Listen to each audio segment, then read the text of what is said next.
Hey everybody, welcome to Threat X3 Productions. I am Nick. And I am Nate. And today we're continuing our Christmas discussions. And today we're going to be talking about Spider-Man Miles Morales, which you might not know is a Christmas game. It takes place during Christmas.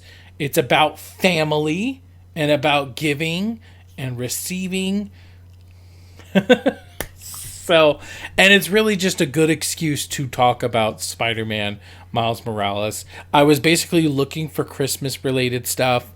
Spider-Man came up and I'm like, wait, is it serious? And I did a little research and I'm like, oh yeah, it is. It's a Christmas game. All right, sweet. It gave me an excuse to buy it. It happened to have been on sale when I purchased it. So it's like, well, boom, there you go. So let's get right into it. What do you think about Miles Morales? Love it. And the thing that really makes me happy, like a little boy, growing up with Insomniac games, growing up with Ratchet and Clank, like that's the main games that like I hold like and I cherish because I played the whole series. And Spider-Man 1, we've talked about before numerous times, is a phenomenal game to this day. Miles Morales literally was like, oh yeah, here's the upgrade.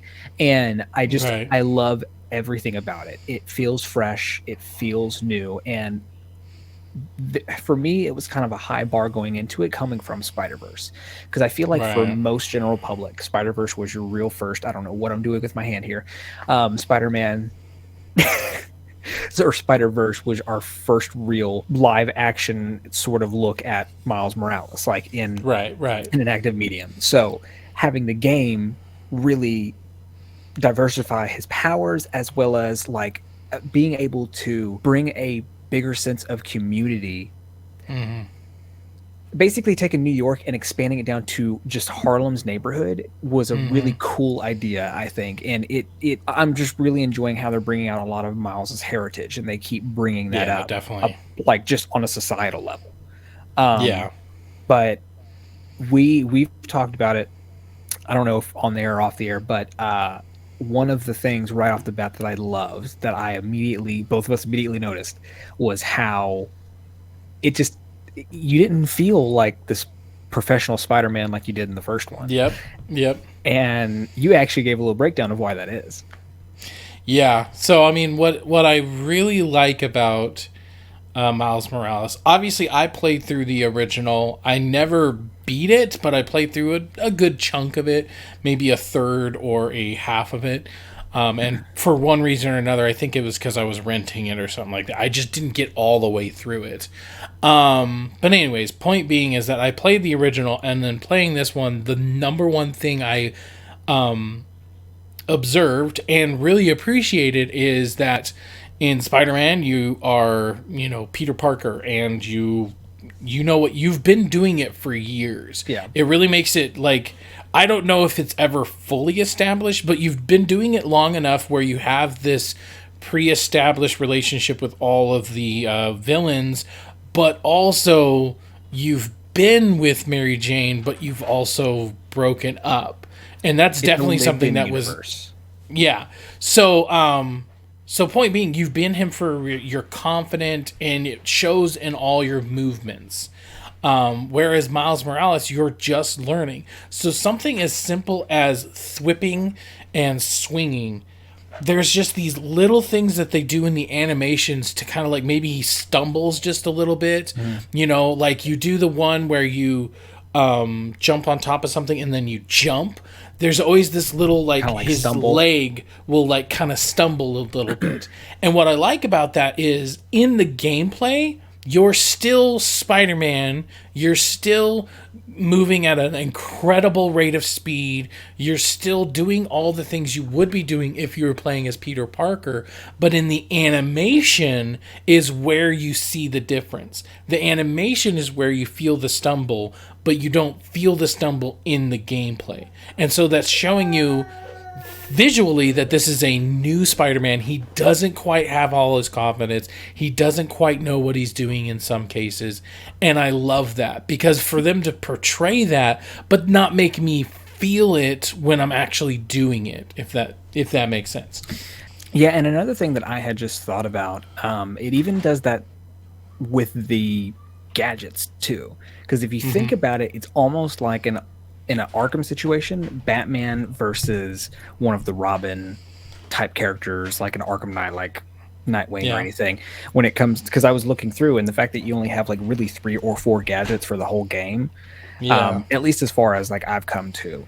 Whereas you look to the original Spider-Man game and you've got like a whole Spidey belt of different things and different like Yeah. Yeah. what's been really interesting for me is getting used to basically fighting with a different Spider-Man. Like cuz with Spidey, I use my gadgets all the time. My typical go-to fight combo is web bomb first, and then like go through and then use web strike. And I'm using a lot of gadgets just for fun and variation. Whereas with Miles, he doesn't have a lot of them, so it's trying to balance normal fighting and then remembering, oh yeah, I have the superpower punch, and then using that. And Right. Right. so it's making me play differently, and it's just so cool how this is. It's so weird how this is a sequel, but not. Yeah, It yeah, is because it's right not a perfectly in the full. middle. I think like altogether it's going to be 6 or 8 hours of story content, and then obviously it has all the side content. But I definitely feel like this is not only that, but it's a way more intimate story. We'll get into a little bit of spoilers in the future. We won't talk about it right now, Yeah. so just be warned. But it's a way more intimate story. It's way more personable to Miles Immediately. Morales himself rather than Peter Parker. Like I said, he has relationships with all of his Sinister Six and even the main villain, the negative guy. What was Mr. his name? Negative. Mr. Negative. There you go. He even has a personal relationship with that person, but it's way more personal in Miles Morales, and so you feel that in the price. I mean, even normal price, I want to say it's like $39.99 if you don't get the ultimate, which comes with Spider-Man 1. But you feel that in the price, you feel that in the gadgets, you feel that all over. And I wouldn't even say it as a negative. I'm not feeling like, even though I'm getting quote unquote less game, I don't actually feel it because there's still plenty to do. There's still plenty to have. Just a really good time.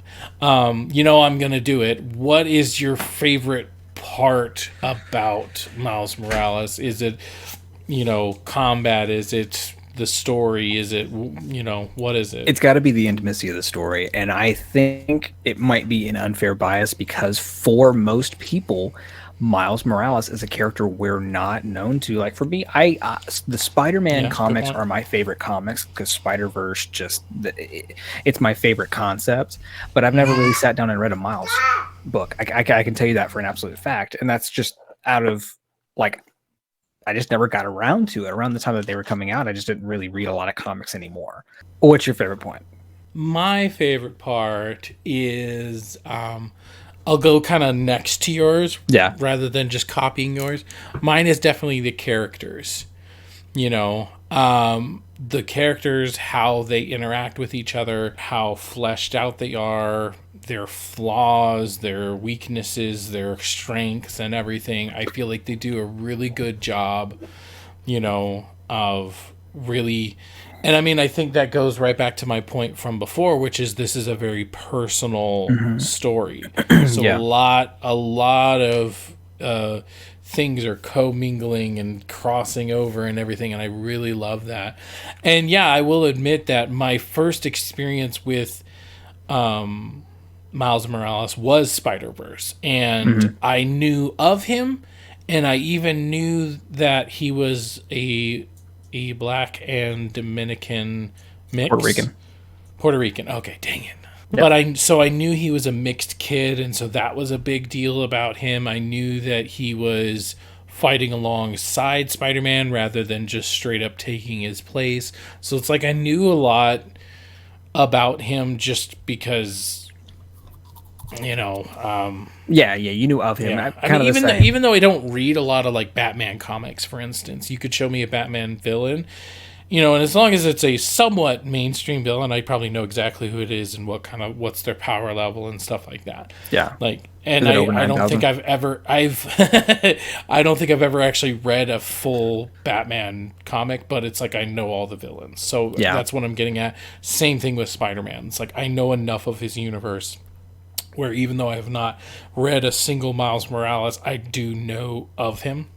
Yeah. So once again, yes, Spider-Man Into the Spider-Verse was my first experience with him, and so I do like we're getting a version of Miles that in a way happens after what happened in the Spider-Verse, but also it's obviously in a different Spider-Verse just because for instance, his uncle is still alive. Yeah. But his, spoilers, dad is not. So that's very different from what we got in the Spider-Verse, Into the Spider-Verse. So I love that because enough of it's familiar, so that for instance, when Prowler shows up, we know right off the bat who that is because we've seen the movie, and so we have that attachment or whatever. I really love that. So the characters just in general just so well done, and I feel like that's something Insomniac's always been great at.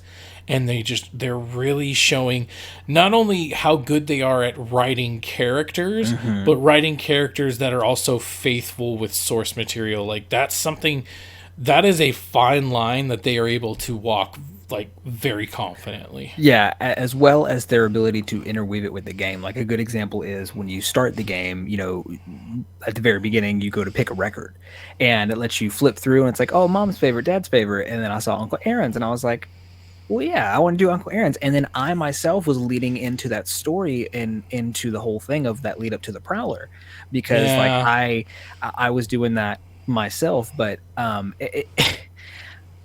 it also makes the first Spider-Man better in a way. Kind of sort of basically the point that I'm trying to get to is this world feels lived in. Like we are able to experience basically a post traumatic event, similar to in some way like basically a terrorist attack. We're experiencing New York post this event of the demons, like whenever his dad got attacked at the thing. So you get to see New York a little bit more, and I guess that mixture with Harlem and the sense of community, like it just feels like everyone is like together. So it really makes you feel good playing the game. And also with the design, the way that they have it set up where they redesign the activity system instead of just swinging around and randomly scanning to get a crime. You go, hey, my tech friend built an app. Let's check the app and go through. And every single beat is like a wholesome story beat. So I mean, it's right. I just did a story beat where I helped out. The cat one's still my favorite. What? The cat one's still my favorite. Sorry, I didn't mean to interrupt you. Yeah. No, but I helped out Feast because their pipes broke, and so I had to fix the pipes. But it wasn't just like a normal side activity where it's like go over here, beat some people up, and then go back and turn in your mission. No, this was a multi-prong story. I had to first go and clear some trash out of some pipes. Then I had to go to the power center where the pipes are. Then I had to go to the pressure converters to each one of there was 3 of them, in each of the pressure converters I had to do something different to make them work. One was just fight a couple of people, one was doing this, and then one was I had to get the pressure to a very, like, it had to be in the middle. It couldn't be too high, it couldn't be too low. So yeah, doing that was like really interesting, and that was a side objective. I could have skipped that on accident or on purpose, and so the fact that they put so much effort into just side stuff. Another one was helping out a skyscraper window cleaner and helping him. He's trapped on a window cleaner, and I had to go help him because he's been stuck up there for a while. So I go and help him or whatever, and it's like it's so easy for it to just be like fetch questy, but it's like there's a lot of detail just put into everything. And I guess if that's another, favorite thing that I have to talk about, it's the detail of the world, the detail of the activities, the detail of the costumes, just everything is just, there's so many layers to everything that's happening. And that was something that was so apparent in the first one. And then in the first one, obviously you have 20, 30, 40 more hours of that. But in condensing it into something a little bit more bite-sized, I feel like we're getting way more out of it. A really good example, let me know if you agree, a really good example is Uncharted 4 was a good game. I didn't absolutely love it. I didn't absolutely fall in love head over heels for it, but it was a good game. It was a very solid game. And then Uncharted, a Thief's something Legacy? Lost Legacy. That one I loved. Yeah, I haven't oh played my Lost Legacy god. yet. I have it, but I loved it so freaking much. And I mean, part of the reason was because it's two characters that were kind of side characters in all the other Uncharted's. So we really got to flesh them out. So that's number one. But then number two was it was way more condensed. Uncharted 4, as much as I loved it, was way too goddamn long. Yeah. Way too long. So taking everything and making it much more like a popcorn flick. Because I want to say, your typical Uncharted is 15 hours long. And this one's if you really wanted to, you could probably finish it in 6, but 6 to 8, judging on how quick you are or whatever. And so having such a kind of bite-sized, just made it so much more enjoyable, and I really liked it. And so I feel like we're getting that same kind of treatment, but it's the amount of attention to detail that they had in a 60-hour game, we're not getting less attention to detail in an 8-hour game.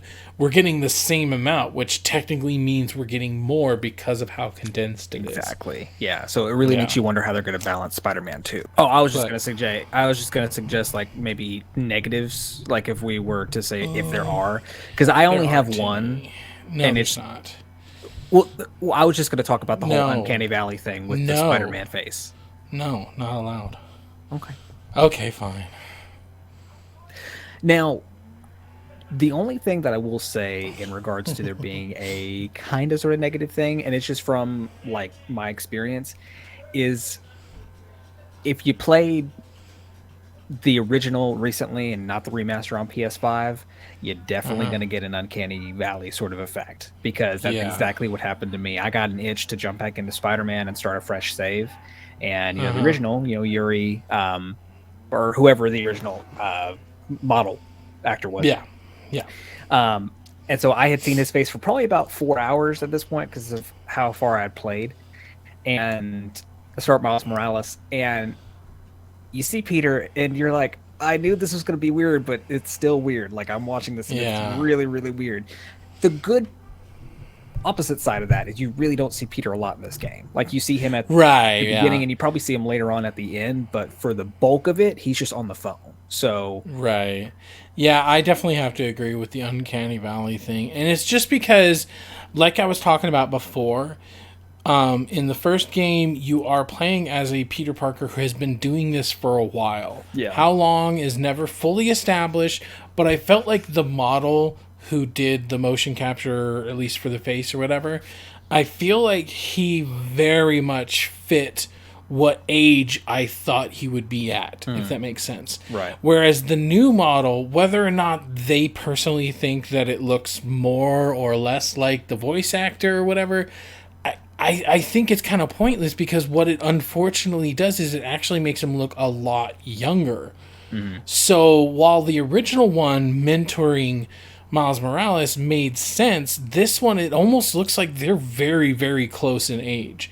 I mean, sure, you could still be a mentor to somebody who's only 3 or 4 years younger than you, but it's just it just feels different. It felt so different. Yeah, it's off. And so, if there is one negative in the entire game, that would be it, because other than that, it's just, I definitely don't want to call it perfect or whatever, but it's near perfect because Yeah, it's just it it such a good game. it does a perfect job of differentiating a completely new Spider-Man experience and Right. also giving us like an example of what we can maybe potentially experience in Spider-Man 2. Yeah. And it just it goes to show one last thing as far as a good. I like how at the very beginning when he gets the suit and Jameson starts playing, he's like, "Is this what Pete listens to all the time?" And he changes it to the Danica podcast because it's like Right. it's so much more calming. Like I like actually hearing. And what's really cool is I like how just on a couple pages over, you have a full archive of the shows that you can listen to. Yeah. So they're doing their best to make this and show you, hey, this is a completely different Spider-Man experience, and I love every single minute of it. Yep. Absolutely. All right, so let's end this Christmas joy with a look to the future, and that is for us Spider-Man 2. What are let's maybe try to think of two things each that we hope is in Spider-Man 2. So you'll do one, I'll do one, you'll do one, I'll do one. Okay, so Okay. start it off. What is a feature you would like to see for Spider-Man 2? I feel like if they could somehow give us split styles, because I like how, especially when it comes to the music, when you're playing as Miles, you have the more hip hop kind of score playing, and so it would be cool if in the Spider-Man 2, if they did something GTA 5 esque in a way where Okay. it was like swap out, swap in, but you like are retaining that feel of that Spider-Man. Right. Okay. Because Yep. I could easily see, and I'm sure they're going to, because I mean this company like polishes and polishes, but at the same time, it's like I could very well see if you're swapping back and forth after a while, like if that's a common thing you're doing, it could feel samey. There is a fear of that, so that's one for me, I would say. I'd say number one is if we're gonna have Spider Man, if we're gonna have Miles Morales, and we're gonna have Venom, that's already three like, you know, jizz in my pants. Mm, That's already like three awesome reloads. things. So I would like at least co-op because being able to play as like Peter Parker and Venom, or Venom and Miles Morales, or Miles Morales and Peter, like, and then like the synergy there or whatever. And if anybody could pull it off, I think it could be Insomniac because they've already proven themselves twice. Oh, if we went back to Beanox, right? Mm, And Beanox had to come up with an open world co-op Spider-Man, I don't know if I could trust Beanox or whatever. But Insomniac and the way they've gotten the character, they've yeah, gotten the universe, and so now all they have to do is make it interesting with two people. yep, Now, obviously it could still be fun switching between characters, but yeah, if we're gonna have three characters, it would just be nice to at least have co-op, if not, three characters or something. Like, it's yeah. just like, why have them on screen fighting at the same time if we can't have all three of them? Okay. I think for me, I'm really looking forward to like a more robust suit system, because one thing that leads me to So, believe that like we've seen in Miles, where you have the like technomancer sort of suit where it's the underground tech, and then you had the ox suit and you had the negative suit from the first one. If Venom's going to be the main bad guy, we've got to have some sort of symbiote suit. But what I'm really right, hoping definitely. for is that they kind of just make it a little bit more complex in a way to where it could be more like a skill system. Like maybe the suits have more to them, you know? Yeah, I would like to see something like almost like a Warframe slash, Jackal type thing, Mhm. because in Warframe and in Anthem, you have different suits, and those different suits have different abilities. So, a really good example is Miles has his electric abilities, so it'd be really cool to have if you have, the Spider Man, OG, you have certain abilities, and then if you have Spider-Man 2099 or something, you have a whole different set of abilities. Yeah. You know, even if that meant that certain things were tied to it, I think it would just, it would give more meaning to the suits rather than just like, hey, look at this. Yeah. So that's your number 2. Okay, my number 2, I guess, even though Spider-Man is very much associated with New York, it would be nice to maybe have some time away from New York. Because if you think about it, it's going to be our 3rd game in New York. Yeah. What could they do to really make it dynamic? Spending some time outside of New York, whether that mean we go on expeditions, and so those expeditions are away from New York or something. I think just something, because we're going to be going on 3 games. And if you think about it, how many open world Spider-Man games set in New York do we have? Way too fucking many. Yeah. So at this point, just in the Insomniac universe, we're going to be going on 3 games all set in New York. Like, I like how this one's set during Christmas, and so we have the snow, we have that different feel. So even though it's the exact same city, it feels different because it's just a different time of year. So it has this nice, layer of snow over it, but that's really all that's different. You could still go to the Avengers Tower. You can still go see where Doctor Strange lives. You can still see Central Park, rather. It's just, we need something different or whatever, whether that mean we go over to Brooklyn or something like that. Like what, or is Brooklyn on that same island? Ooh, we could get Daredevil in there. Right? Pretty exactly. Cool. Like it would just be nice to just go outside the friendly neighborhood. Yeah. Even if it is literally just the rest of New York. Yeah. Because like right now, like what's the island that we're on? Is it Brooklyn Harlem. that we're on? We're in Harlem. Well, yeah, I'm talking about the whole. We're on an island. What's the island? I mean, you were on Manhattan. And there we go, Manhattan. Thank you. That's what I was looking for. It's like it's the Manhattan Island. So it would be nice to go to like Brooklyn and Queens and like all that other stuff. I don't know New York, so for all I know, Manhattan and Queens are just two of the same thing. But you know what I'm getting right, at. Yeah. Just something different, something interesting, something to keep it fresh. Because 3 games in, we need something different. So, So, all right. That's what we thought about Spider-Man Miles Morales. A great Christmas game. What was your guys' thoughts on it? What are your big, hopes for Spider-Man 2 coming next year? Yeah, maybe. Next year, question mark?